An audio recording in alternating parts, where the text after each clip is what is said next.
Hello everyone, welcome to my YouTube channel. भारतीय संविधान के से रिलेटेड एमसीक्यूज की जो हमारी सीरीज चल रही है, ये इसका 17th पार्ट है। इससे पहले मैं 16 वीडियोस अपलोड कर चुकी हूँ। उनकी लिंक आपको डिस्क्रिप्शन बॉक्स में मिल जाएगी, आप वहाँ पे जाके चेक कीजिएगा। उन सब वीडियो में आपको संविधान से रिलेटेड इंपॉर्टेंट एमसीक्यूज मिल जाएंगे। जिस भी एग्जाम के सिलेबस में आपका टॉपिक अगर इंडियन पॉलिटी है, तो मतलब उस एग्जाम में भारत के संविधान से रिलेटेड क्वेश्चन पूछा ही जाता है, क्योंकि ये टॉपिक इंडियन पॉलिटी का सबसे इंपॉर्टेंट टॉपिक है। इससे मिनिमम 1 या 2 क्वेश्चन पूछे ही जाते हैं। इसके अलावा जो आप स्क्रीन पर एग्जाम लिस्ट देख सकते हैं, उनमें ये आपको ये हेल्प करेंगे। और भी जो गवर्नमेंट के एग्जाम होते हैं, स्टेट पीसीएस के एग्जाम होते हैं, उनमें ये हेल्पफुल है। आप इस वीडियो को देखने के साथ साथ इसके नोट्स भी बनाते रहिए, जिससे आपको फ्यूचर में रिवीजन में इजी रहेगा। तो अब चलिए स्टार्ट करते हैं। फर्स्ट क्वेश्चन है, भारत के संसदीय प्रणाली के स्थान पर अध्यक्षीय शासन प्रणाली सार्थक सिद्ध हो सकती है, क्योंकि अब तो आपको ये बात पता चली गई कि हमने भारत में मतलब संसदीय प्रणाली अपनाई हुई है। मतलब भारत में एक संसद होगी जिसके 2 सदन हैं, लोकसभा और राज्यसभा। लोकसभा निम्न सदन है, राज्यसभा उच्च सदन है।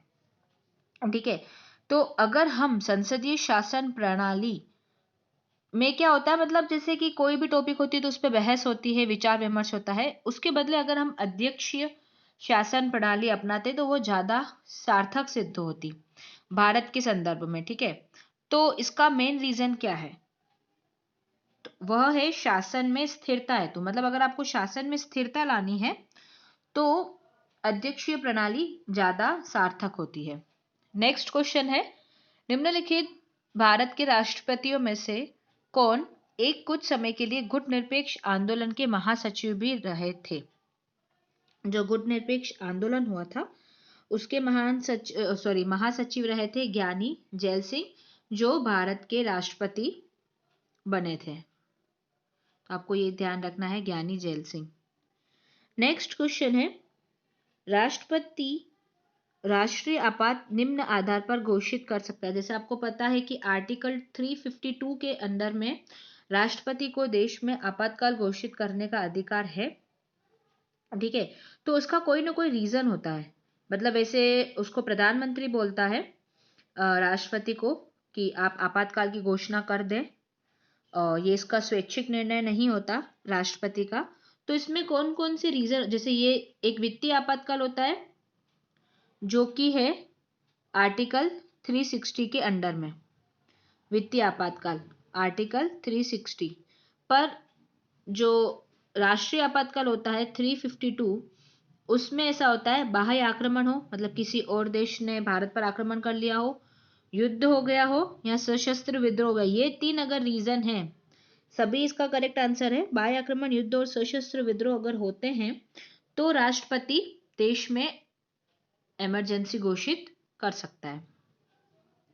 नेक्स्ट क्वेश्चन है, भारत के उपराष्ट्रपति को कौन निकाल सकता है? भारत के उपराष्ट्रपति को निकालने का अधिकार है लोकसभा की सम्मति से राज्यसभा। मतलब लोकसभा की जब तक सम्मति नहीं होगी तब तक राज्यसभा उपराष्ट्रपति को नहीं हटा सकती।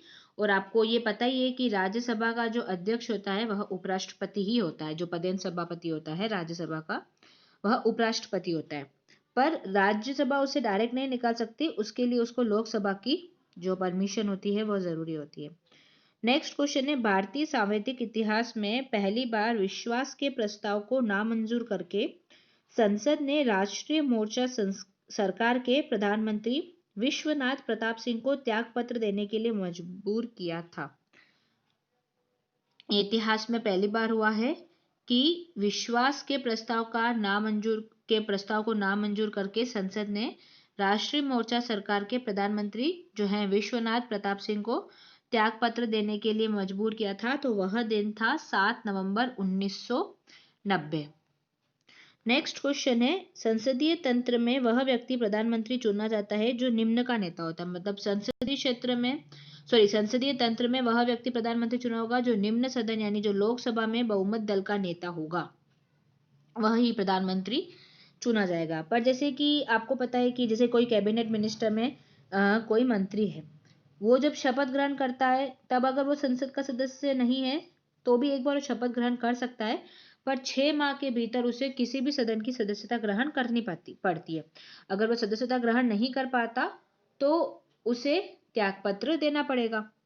पर जो प्रधानमंत्री होता है उस केस में ऐसा हो तो उसे भी दोनों सदन की सदस्यता ग्रहण करनी पड़ती है। पर अगर ये क्वेश्चन उस पे आ रहा है कि यदि भारत का प्रधानमंत्री संसद के उच्च सदन यानी राज्यसभा का सदस्य है तो क्या फर्क पड़ेगा?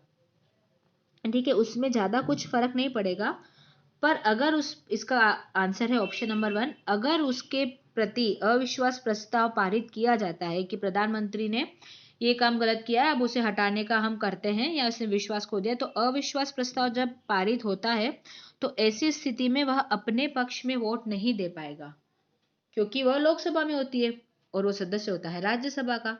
तो वह अपनी स्थिति में, मतलब अपने अविश्वास प्रस्ताव की स्थिति में खुद के पक्ष में वोट नहीं दे पाएगा। बस ये फर्क रहता है। नेक्स्ट क्वेश्चन है, निम्नांकित में से कौन राज्यसभा की एकांतिक शक्ति के अंतर्गत आता है? राज्यसभा की एकांतिक शक्ति, तो अगर आपको पता है राज्यसभा की एकांतिक शक्ति तो आप मुझे कमेंट करके बताएं, नहीं तो आप मुझे ये भी कमेंट करके बताएं तो मैं इस पर सेपरेट वीडियो अपलोड कर लूंगी। क्योंकि इसमें अभी हम रिवीजन कर रहे हैं तो हम किसी भी टॉपिक पर छोटी मोटी एक्सप्लेनेशन में आपको दे सकती हूँ। बाकी अगर क्विज की सीरीज है तो आपको मुझे कमेंट करके बताना होगा अगर आप मुझसे किसी भी टॉपिक पर सेपरेट वीडियो चाहते हैं तो इसका करेक्ट आंसर है ऑप्शन नंबर 2, अखिल भारतीय सेवाओं का सृजन। ये राज्यसभा की एकांतिक शक्ति के अंतर्गत आता है। नेक्स्ट क्वेश्चन है, भारत में लोकसभा के लिए प्रथम सामान्य निर्वाचन कब हुए थे? लोकसभा के लिए तो वह हुए थे सन 1952 में।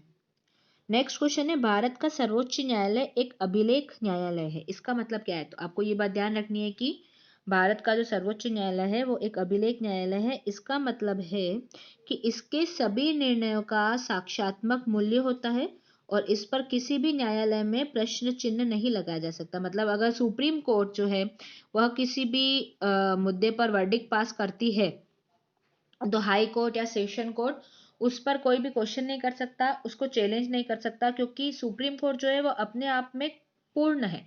मतलब जैसे कि अगर आपके कोई कहीं केस है तो आपने जैसे सेशन कोर्ट में ये जो अधीनस्थ न्यायालय होता है उसमें आपने कोई केस लड़ा, उसमें आप हार जाते हैं तो आप उसको चैलेंज कर सके आप हाई कोर्ट में जा सकते हैं कि मैं सेशन कोर्ट के इस फैसले से संतुष्ट नहीं हूँ, जो अधीनस्थ न्यायालय ने जो भी अपना वर्डिक्ट पास किया है मैं उससे सेटिस्फाई नहीं हूँ। फिर हाई कोर्ट में आपका मुद्दा चलेगा, अगर हाई कोर्ट जो भी वर्डिक्ट पास करता है उससे भी आप सेटिस्फाई नहीं है तो आप सुप्रीम कोर्ट जा सकते हैं। ठीक है, सुप्रीम कोर्ट जाने के बाद सुप्रीम कोर्ट जो आपको आपके मुद्दे में या आपके केस में जो भी वर्डिक्ट पास करेगा वो आपको मानना ही पड़ेगा, क्योंकि सुप्रीम कोर्ट का जो भी निर्णय होता है वो सर्वमान्य होता है। इसीलिए आप उसमें मतलब उसको चैलेंज नहीं कर सकते, तो उस पर कोई प्रश्न चिन्ह नहीं लगा सकता और सभी निर्णयों का साक्ष्यात्मक मूल्य होता है। ये मतलब है कि वह सर्वोच्च न्यायालय जो है वो अभिलेख न्यायालय है। तो इस प्रकार भारत के संविधान से रिलेटेड आज के हमारे इंपॉर्टेंट एमसीक्यूज पूरे होते हैं। अगर आपको मेरी वीडियोस पसंद आती हैं तो आप उन्हें लाइक कीजिए, ज़्यादा से ज़्यादा शेयर कीजिए और यूट्यूब के मेरे इस चैनल को सब्सक्राइब कीजिए, जिससे आप मेरी आने वाली हर वीडियो से अपडेट होते रहेंगे। अगर आप मुझसे किसी भी और टॉपिक पर वीडियो चाहते हैं तो मुझे कमेंट करके बताएं। अपने इस चैनल पर मैंने राजस्थान जीके की एमसीक्यूज की एक सीरीज अपलोड की है, उन सब वीडियोस की लिंक आपको डिस्क्रिप्शन बॉक्स में मिल जाएगी, आप वहां पे जाके चेक कीजिएगा।